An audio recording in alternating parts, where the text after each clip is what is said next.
Good afternoon students, quantum classes के इस YouTube channel में आप सभी का स्वागत है। मैं अखिलेश। आज हम पढ़ेंगे फिजिक्स। एक बात और, यदि आपको लेक्चर पसंद आए तो आप प्लीज़ चैनल को जो है लाइक, शेयर और सब्सक्राइब ज़रूर करें, ठीक है। ये वीडियो एकेडमिक और कंपटीशन दोनों के लिए जो है बहुत ही यूज़फुल है। और हाँ, जो भी आपको जो है इसमें कमियां लगें वो आप कमेंट सेक्शन में ज़रूर बताइएगा। देखिए, विद्युत में सबसे पहले हम जानते हैं कि आवेश क्या होता है। तो आवेश आपका आवेश हमारा दो प्रकार का होता है। नंबर एक है धन आवेश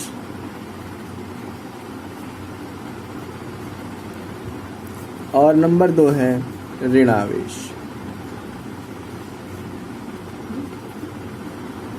पहला है धन आवेश और दूसरा है ऋण आवेश। धन आवेश क्या है? धन आवेश मतलब पॉजिटिव चार्ज और ऋण आवेश मतलब नेगेटिव चार्ज, ठीक है। धन आवेश में आपका आ गया, जैसे आपने नाम सुना होगा, प्रोटॉन या और धनावेशित कण, और ऋण आवेश में मूलतः आपका आ गया इलेक्ट्रॉन।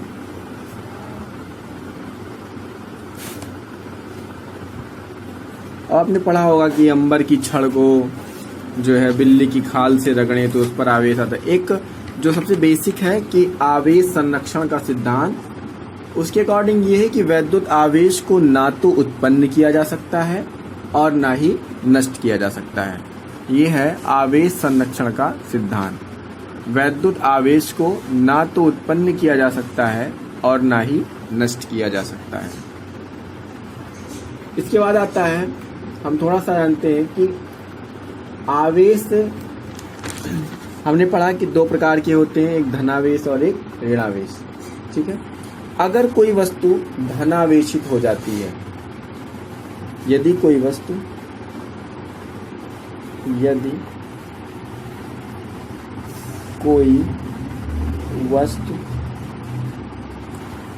धनावेशित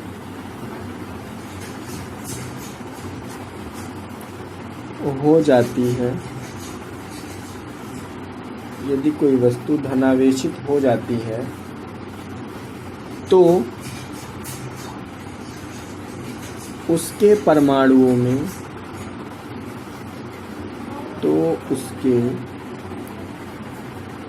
परमाणुओं में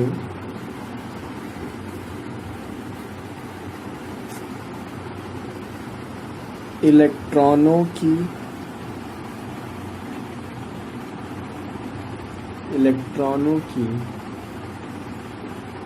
कमी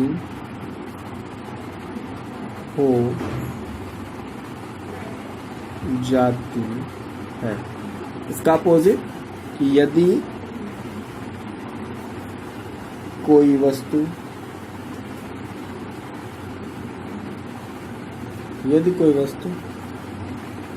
ऋणावेशित हो जाती है, यदि कोई वस्तु ऋणावेशित हो जाती है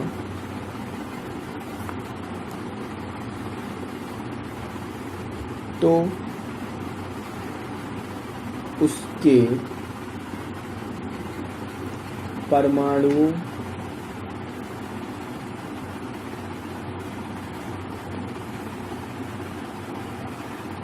में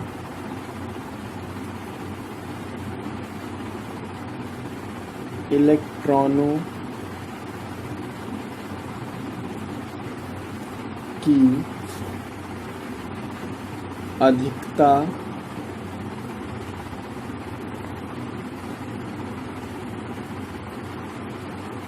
हो जाती है। इसको हम बिल्कुल बेसिक से समझेंगे। देखिए, परमाणु जो होता है, परमाणु से इंग्लिश में कहते हैं एटम। परमाणु जो होता है वो आपका होता है उदासीन। परमाणु कैसा होता है? उदासीन। उदासीन का मतलब क्या हुआ? उदासीन का मतलब हुआ कि जितने धनायन होंगे उतने ही ऋणायन होंगे। उदासीन का मतलब यही हुआ। जितने धनायन होंगे उतने ऋणायन होंगे। एक और बात कि धनायन क्या है, तो अभी हमने जैसे ऊपर बताया था कि भाई परमाणु में धनायन क्या होते हैं, प्रोटॉन। ठीक है, परमाणु में धनायन क्या होते हैं, प्रोटॉन। और ऋणायन क्या होते हैं, आपका ऋणायन क्या होंगे, इलेक्ट्रॉन। ऋणायन क्या होंगे, इलेक्ट्रॉन। तो इसका मतलब क्या हुआ कि जितने भी पॉजिटिव चार्ज होंगे उतने ही नेगेटिव चार्ज होंगे। एक और बात कि परमाणु में क्या क्या होता है, तो आप जानते हैं कि परमाणु में क्या होते हैं, परमाणु में आपका क्या होता है, प्रोटॉन और न्यूट्रॉन और इलेक्ट्रॉन। परमाणु में क्या क्या होता है, प्रोटॉन, न्यूट्रॉन और इलेक्ट्रॉन। अब प्रोटॉन और न्यूट्रॉन कहाँ होते हैं, प्रोटॉन और न्यूट्रॉन आपका कहाँ होते हैं, ये आपके नाभिक में होते हैं। प्रोटॉन और न्यूट्रॉन कहाँ होंगे, नाभिक में होंगे। और इलेक्ट्रॉन कहाँ होंगे, नाभिक से बाहर मूव करते हैं। अगर हम एक परमाणु यहाँ पे बनाए, मान लीजिए हम यहाँ पे सोडियम का बना रहे हैं, सोडियम को हम Na से दर्शाते हैं और इसका परमाणु क्रमांक क्या होता है, 11। परमाणु क्रमांक 11। तो अगर हम यहाँ पे बहुत बड़ी योजना से भरें तो ये रहेगा 2, ये रहेगा 8, ये रहेगा 1। ये आपका परमाणु है। परमाणु का बीच भाग क्या होगा, धनावेशित। और ये मान लीजिए एक हो गया, ये हो गया। और मैंने कल भी बताया था आपको कि राइटिंग हमारी डिस्टर्ब है, आप लोग मैनेज करिएगा प्लीज। तो यहाँ पे आपका कौन हो गया, ये नाभिक है आपका।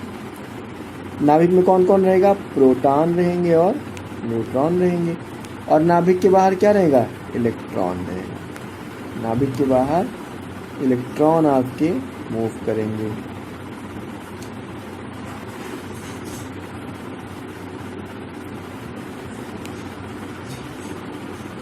अब एक और हमने इसमें 1 भरा, इसमें 8 भरा, इसमें 2 क्यों भरा, वो क्यों भरा, तो आप जानिए।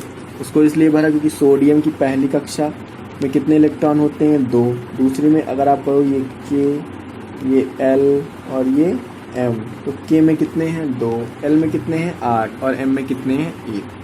अब हम फिर से अपने प्रीवियस टॉपिक पे आते हैं कि जब कोई वस्तु धनावेशित हो जाती है तो उसके इलेक्ट्रॉनों की में कमी, उसके परमाणु में इलेक्ट्रॉनों की कमी हो जाती है।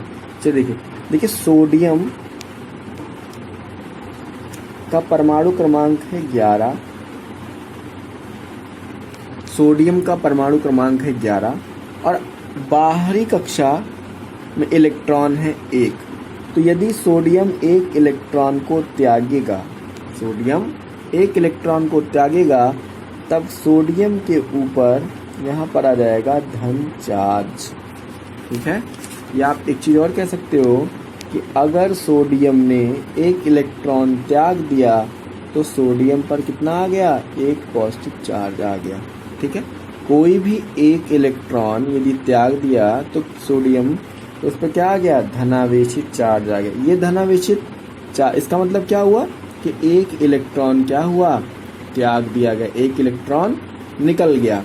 एक और बात, जैसे कि क्लोरीन का परमाणु क्रमांक कितना होता है, 17। और 17 में मतलब ये हो गया 2, ये हो गया 8, ये हो गया 7। इसके बाहतम कोष में कितने इलेक्ट्रॉन हैं, 7 इलेक्ट्रॉन हैं। तो इसका मतलब क्या हुआ कि इसको जो है पूर्ण होने के लिए कितने इलेक्ट्रॉन चाहिए, अपना कक्षक पूरा करने के लिए 1 इलेक्ट्रॉन और चाहिए।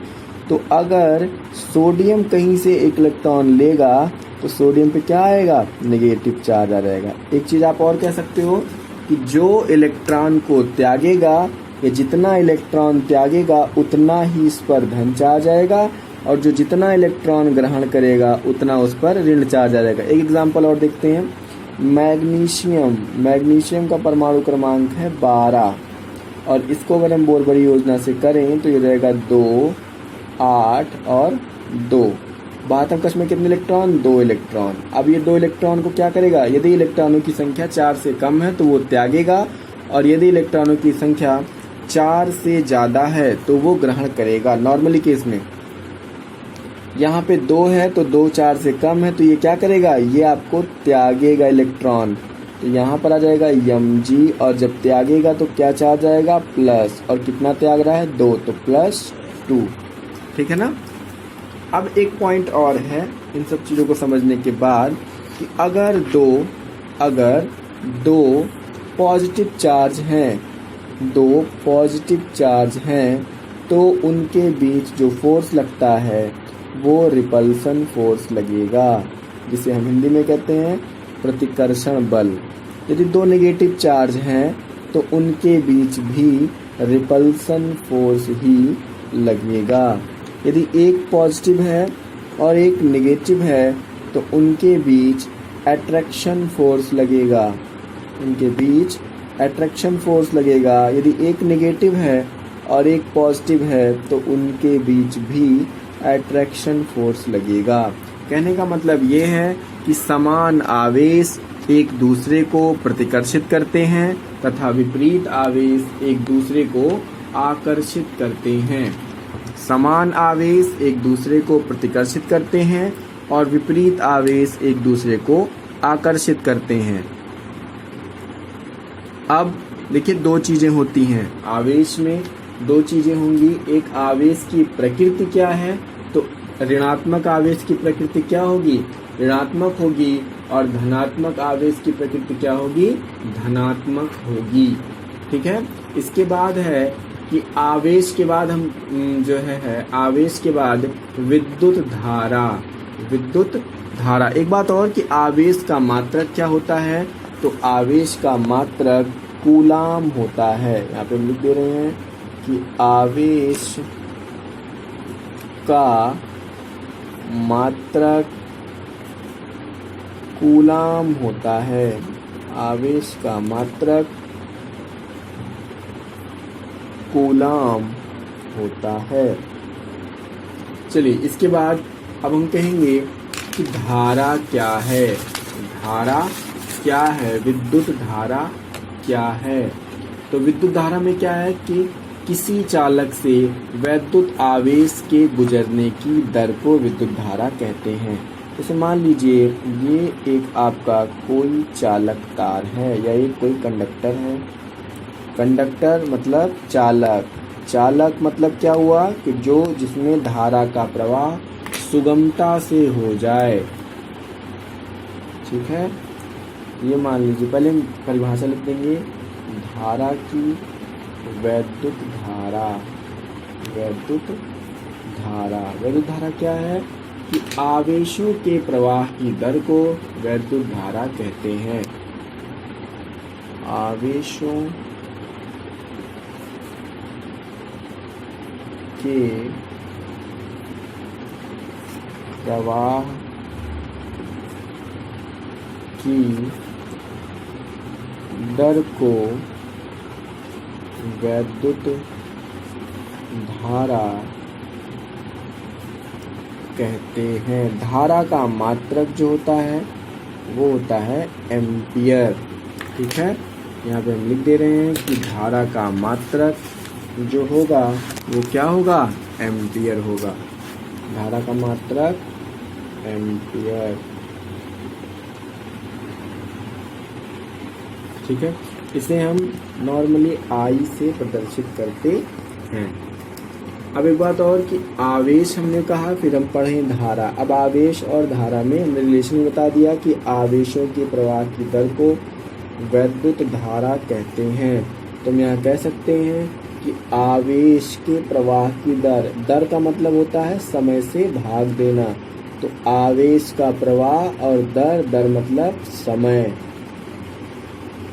और ये किसके बराबर हो जाएगा, धारा के बराबर। आवेश को हम प्रदर्शित करते हैं Q से, और अभी हमने बताया था कि आवेश का मात्रक क्या है, कूलाम। तो यहाँ से हो जाएगा I।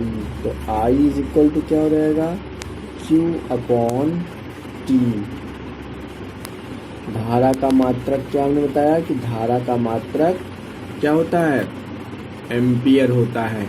एक और मात्रक होता है धारा का, वो क्या है, आवेश। आवेश का मात्रक कूलाम और समय का मात्रक सेकेंड। तो धारा का मात्रक क्या हो जाएगा? कूलाम प्रति सेकेंड। ठीक है। और आप जानते हैं कि अगर एक और फार्मूला होता है Q का, कि आवेश Q इज इक्वल टू क्या होता है? N into E, number of electron, जहाँ N क्या है? संख्या, और E क्या है? इलेक्ट्रॉन। तो यहाँ से अगर हम इसको समीकरण नंबर 1 माने और इसको समीकरण नंबर 2 माने, तो हम यहाँ कह सकते हैं कि समीकरण 2 का मान समीकरण 1 में रखने पर, तो I इज इक्वल टू क्या रहेगा? Q बराबर NE है, NE और बटे T। ये हम कह सकते हैं I is equal to N into E upon T। ये विशेषकर कंपटीशन में या एकेडमिक में न्यूमेरिकल में काम आता है। ये फार्मूला विथ न्यूमेरिकल यूज के लिए है। ठीक है ना। बस आज के लिए इतना ही। और यदि आपको कुछ कमी लगी हो तो आप उसे कमेंट सेक्शन में ज़रूर बताएं। और वीडियो अगर आपको अच्छा लगा हो तो प्लीज़ उसे लाइक करें, शेयर करें, और अगर आप चैनल पे पहली बार विजिट कर रहे हैं तो चैनल को सब्सक्राइब भी करें। Thank you.